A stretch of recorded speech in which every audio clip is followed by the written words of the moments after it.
more informal review of nuclear radiations and their effect on humans, a sunlit pool with all the trimmings serves as a suitable launching spot, offering an approach that is sufficiently scientific and scenic.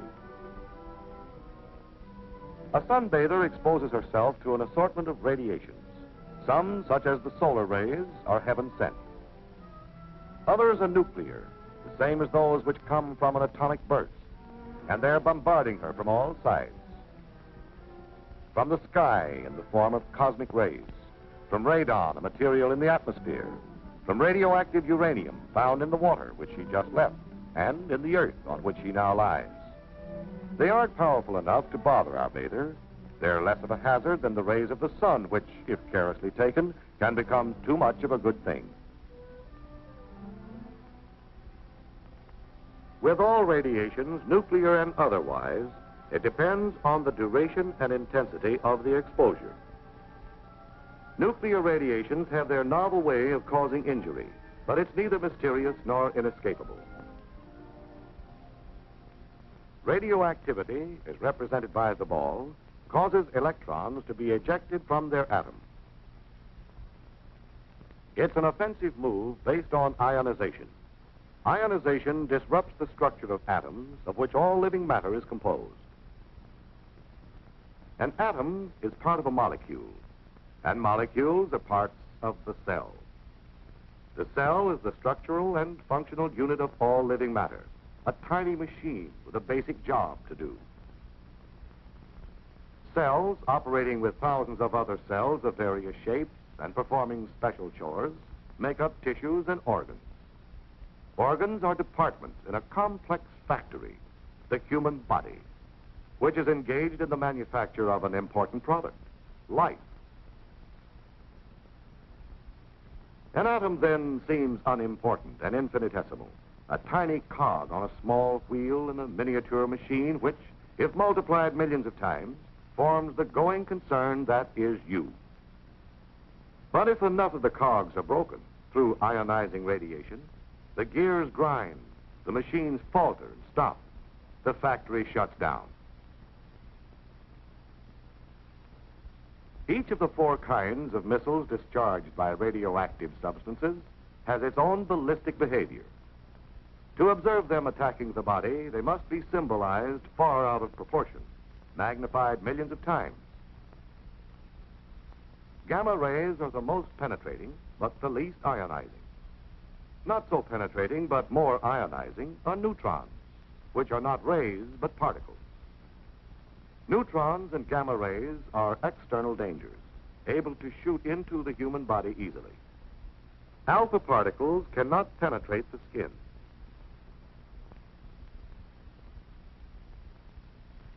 Beta particles can cause surface burns if the assault is sufficiently concentrated and sustained. Both are able to gain entry through the eating and breathing of radioactive matter or via breaks in the skin. Once inside, this so-called hot stuff takes up residence in various parts of the body, giving off highly ionizing alpha and beta particles. And how long does this radio rat race go on? The body will succeed in casting off some of this material, but it is a long, slow process. There's no effective method for dislodging the stuff. No known way of neutralizing or destroying it. There is no method of hastening its half-life, which is the time required for 50% of the substance to decay. With some substances, it is a matter of less than a second. But if you had some plutonium inside you, you wouldn't make any plans to celebrate the event. Plutonium's half-life is 24,000 years. The various kinds of cells which make up the parts of the body differ in their vulnerability to radiation.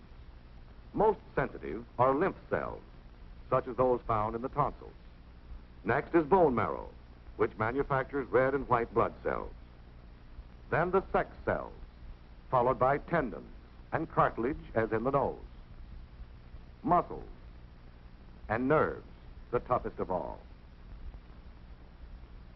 In general, cells which reproduce rapidly and whose efficient functioning depends on that ability are most affected. radiation halts their reproduction, which is a simple process of one cell dividing into two. This destructiveness has been harnessed and put to work in the radium treatment of cancer, which consists of cells that have gone wild and multiplied too fast. The manifestations of radiation in the body are many and range from slight to severe. Loss of hair, nausea, bleeding, inability of the body to resist other ailments and make its own repairs. These are some of them, and they may be climaxed by the ultimate symptom, death itself.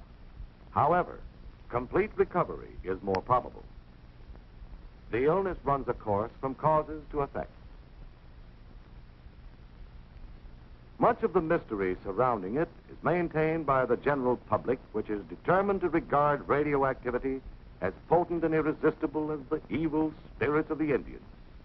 This can be partly explained by man's fear of dangers he cannot sense, a fear fanned into widespread misunderstanding and by sensational speculation on what radiations can do. Radioactivity is dangerous, but to say that it's deadly, period, is as misleading as giving a flat answer to the question, how high is up? The radium-treated dial of your watch, for instance, is harmless.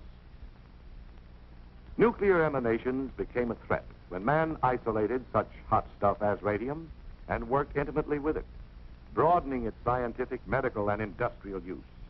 A threat, however, that has been effectively controlled through observing caution.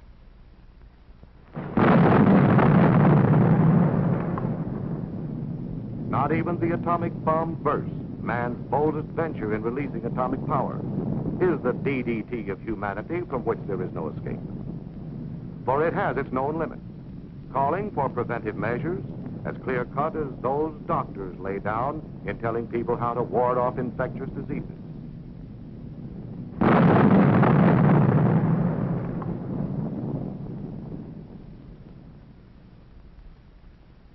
The first and obvious one is, be someplace else when it happens. Distance lends considerable enchantment to an A burst. But under some conditions, that's a hard rule to follow.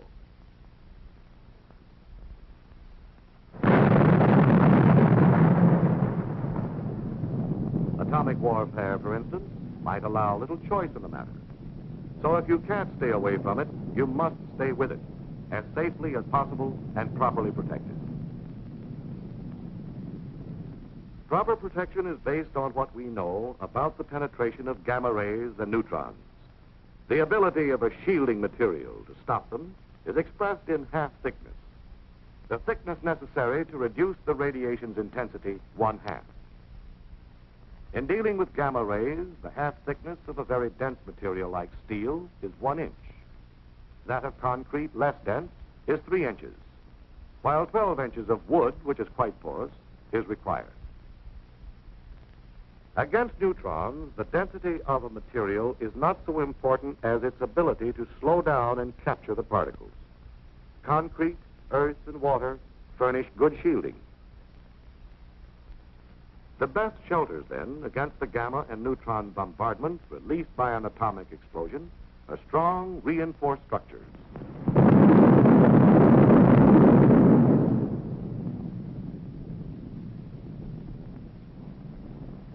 That prompt bombardment of a high aerial burst is severe but short-lived, since it is carried up into the stratosphere. It's safe to go into the area under the explosion about 2 minutes after it occurs. Not so with an underwater blast, however, and presumably in the event of underground and surface explosions. The area is contaminated with radioactive material, which gives off alpha and beta particles and gamma rays. However, the material which emits alpha and beta must be taken into the body through the mouth and nose, or skin breaks, before they can carry on with their injurious ionizing. Steps to prevent the perpetration of these inside jobs include eating only food which has been inspected and passed on, guarding against breathing radioactive dust, care in handling contaminated articles, such as clothing, washing them or disposing of them if badly contaminated. Thorough cleaning, especially the hair and under the nails. Sound medical practice demands not only a knowledge of the way harmful agents operate, but an accurate estimate of those agents. Radioactivity is detected by various instruments, such as this Geiger counter and pocket chamber. They have as their unit of measurement the Röntgen, or fractions thereof. This dial is graduated in Röntgens, allowing for precise readings of contamination in persons and things. It will tell how much radiation the wearer has received. The human body's resistance to destructive agents and its recouping powers vary with individuals. This man might recover quickly from a rattlesnake bite. This one might succumb to a bee sting. Aware of this range of vulnerability, doctors have set extremely safe and low exposures, such as 0.3 of a Röntgen per week, as the maximum gamma radiation dose for laboratory and industrial workers with radioactive materials. They calculate that 300 to 500 times this much, 150 or more Röntgens, may bring out symptoms of sickness. The median lethal dose, which is the amount necessary to kill half the persons exposed, is placed by most medical authorities at around 450 Röntgens, received by the victim's entire body and within a short period of time. Thus, it takes a very special combination of circumstances to cause the death of a person by radiation. A combination that's a remote possibility in ordinary work with radioactive materials, and not nearly so frequent in atomic warfare as is commonly believed. Let's suppose that despite preparedness and preventive measures, one gets a dose sufficient to cause sickness. What then? Is this the stock answer? The unavoidable sequel? Or this? Most emphatically, it's this. Radiation illness lends itself to treatment. The treatment is symptomatic, which means that doctors relieve the symptoms or effects rather than remove the cause. To clarify, when you take aspirin to get rid of a headache, that's the symptomatic approach. Removal of an injured or infected member of the body is specific treatment. A radiation patient is bolstered in all possible ways. The body, a remarkable self-repairing machine, if given half a chance, is assisted in overcoming the effects of ionization. For example, if the patient's supply of red blood cells is down, he is given a transfusion of whole blood. If the count of white blood cells, the policemen, the anti-germ guards of the human system, is so low he can't resist infection, he gets penicillin. Medical researchers are constantly seeking to supplement symptomatic with specific therapy. The atomic bombing of Hiroshima and Nagasaki took the Japanese completely by surprise. Their medical facilities were pretty well knocked out. Nevertheless, an impressive share of radiation patients recovered, and it's estimated that good medical care might have reduced fatalities considerably.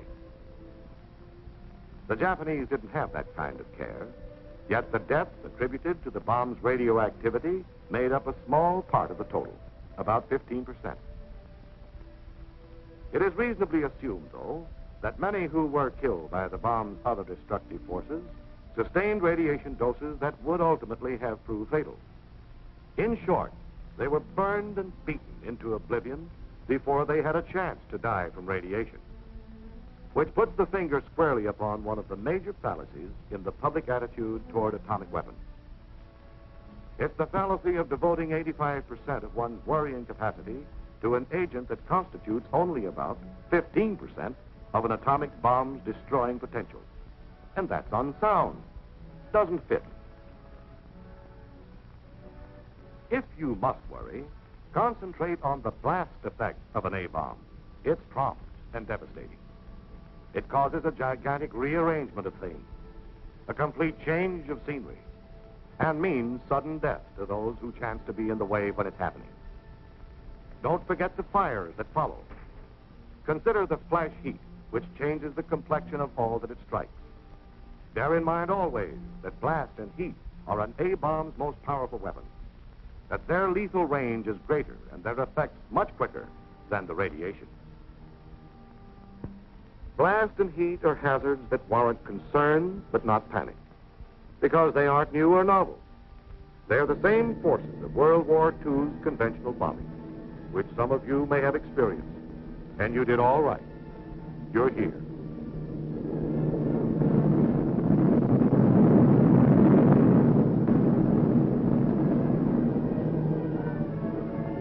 As food for thought, the possibility of atomic warfare and its relation to your well-being is understandably on your mental diet.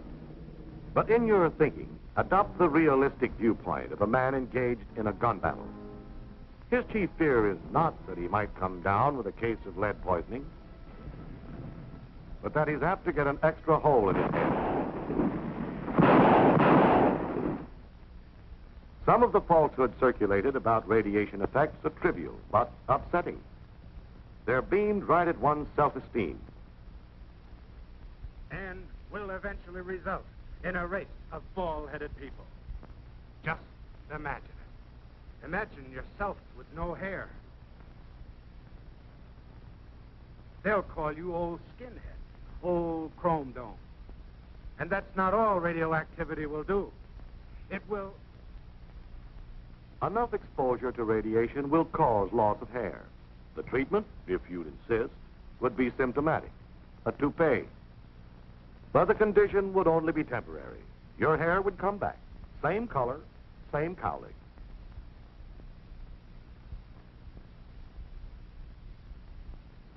A fear that is grossly built up in popular print is that radiation will cause impotence, which is the mechanical inability of a man to fulfill his sexual role. That fear won't stand examination. Another subject of misgivings is sterility. A sterile man can carry out his sexual obligations physically, but is unable to fertilize, to reproduce his kind. The estimated dose needed to bring about permanent sterility exceeds the lethal dose. So obviously sterility by radiation would be just incidental, a matter a dead man wouldn't worry about. The public has been force-fed grave suspicion that extensive use of atomic energy, as in war, might eventually result in an overabundance of freaks, suitable for sideshow exhibition. We can start picking the freak possibilities apart by looking at a sperm cell, the kind of cell that plays a leading part in reproduction. These chromosomes contain the material through which such physical characteristics as color of hair and eyes are handed down from parent to offspring. Sometimes the chromosomes are broken up. This upsets the heredity controlling material when the cell divides, and the result may be a mutation, a variation from the parent. It occurs naturally and may also be brought about by radiation. But radiations can't produce any new kinds of mutations. They can only increase the natural rate. Is the increase enough to stew about? No. We can't experiment along these lines with humans, but we can observe the effect of radioactivity on mice and fruit flies, which produce new generations so frequently that to study them for a short time is like reviewing a long span of mankind's history. These are the probabilities, and they aren't important enough to lose any sleep over. Besides, a mutation can be a good variation, an improvement over the parent. If you'll be honest with yourself, face the facts, you'll probably realize that your principal worry ought to be that your offspring will look just like you.